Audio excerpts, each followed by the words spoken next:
Doctor Bhupen Hazarika কালজয়ী গীতটি কথাৰে মানুহে মানুহৰ বাবে শীৰ্ষক গীতটি বাস্তৱ ৰূপ দিবলৈ আপ্ৰাণ চেষ্টা সহায় অসমৰ। কিন্তু কেনেকৈ বাস্তৱ ৰূপ দিবলৈ চেষ্টা কৰিছে সহায় অসমে, চাওঁ আহক আমাৰ এই প্ৰতিবেদন। মৰিগাঁও অগ্ৰণী স্বেচ্ছাসেৱী সংগঠন সহায় অসমে বিগত 2005 চনৰ পৰাই অসহায়জনক কৰি আহিছে নিস্বাৰ্থভাৱে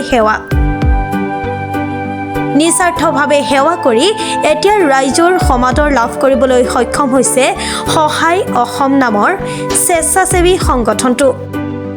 পদপথত থকা অসহায়জনক প্ৰতিদিনে দুপৰীয়া এসাঁজ আহাৰ, সমূহীয়া বিবাহ, শীতত বস্ত্ৰ বিতৰণ, গৰাকীবিহীন ব্যক্তিসকলক সৎকাৰ, দীপাৱলীৰ পিছদিনা হাতীৰ বাবে কলগছ যোগান আৰু অন্যান্য বহু কাম কৰি আহিছে সহায় অসমে। স্বেচ্ছাসেৱী সংগঠনটো বিষয়ববীয়াসকল সদায় জাগ্ৰত প্ৰহৰীৰ দৰে কৰি আহিছে নিস্বাৰ্থভাৱে ৰাইজৰ সেৱা। সংবাদ মাধ্যমৰ আগত এনেদৰে কয় সহায় অসমৰ সভাপতি ৰাজু মহন্তই।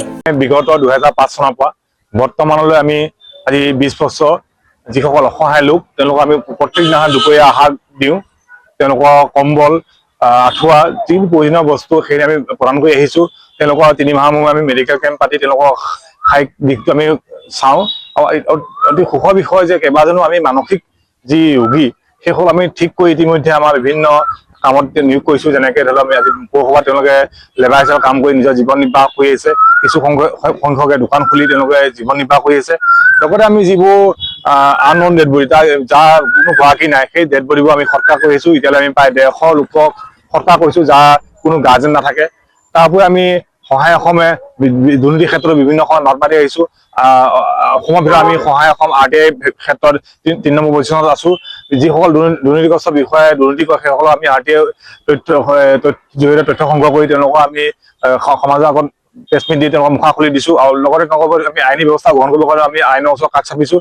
বিভিন্নজন দুৰ্নীতিগ্ৰস্ত বিষয়া ইতিমধ্যে জেললৈ গৈছে।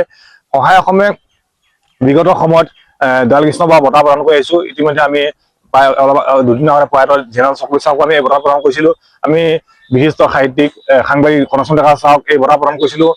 মনোজ গোস্বামী চাওক এই বঁটা প্ৰদান কৰিছিলোঁ। গতিকে আমি এনেধৰণৰ বিভিন্ন সামাজিক কামত নিজকে নিয়োগ কৰি আহিছোঁ। দেৱালীৰ পিছদিনা যিবোৰ কলগছ থাকে সেই কলগছবোৰ আমি হাতী খাদ্যৰ বাবে যোগান ধৰি আহিছোঁ যাতে মানুহৰ হাতে যি সংঘাত সেই সংঘাত নিৰাময় কৰিব পাৰি। আনহাতে যিসকল আৰ্থিকভাৱে দুৰ্বল সেই আৰ্থিকভাৱে দুৰ্বল লোকসকলক বিভিন্ন প্ৰকাৰে আমি যিমান পাৰি সহায় কৰি আহিছোঁ। শিক্ষাৰ ক্ষেত্ৰতে হওক, স্বাস্থ্যৰ ক্ষেত্ৰতে হওক বা তেওঁলোকৰ ঘৰ বনোৱাৰ ক্ষেত্ৰতে বা বিভিন্ন ক্ষেত্ৰত আমি তেওঁলোকক সহায় সহযোগ কৰি আহিছোঁ। সহায় অসমে মৰিগাঁৱৰ 3টা মূৰ্তি শ্বহীদ তিলকা গুণাভিৰাম বৰদলৈ হেমা পাত্ৰৰ মূৰ্তি আমি স্থাপন কৰিছিলোঁ। মৰিগাঁও চিভিলৰ নামটো আমি তেওঁলোকৰ নামত ঘোষণা কৰিব আমি মুখ্যমন্ত্ৰী সেই সময়ত স্বাস্থ্যমন্ত্ৰী আৰু বৰ্তমান মুখ্যমন্ত্ৰীক আমি অনুৰোধ জনাইছিলোঁ। আৰু আমাৰ অনুৰোধ মৰ্মে তেওঁ মৰিগাঁও চিভিলখন 3জন শ্বহীদৰ নামত ঘোষণা কৰিছিলে। জাগিৰোডৰ যি মৰিগাঁও প্ৰৱেশ দুৱাৰ যি গেট সেই গেট আমি সহায় অসমে নিৰ্মাণ কৰিছিলোঁ।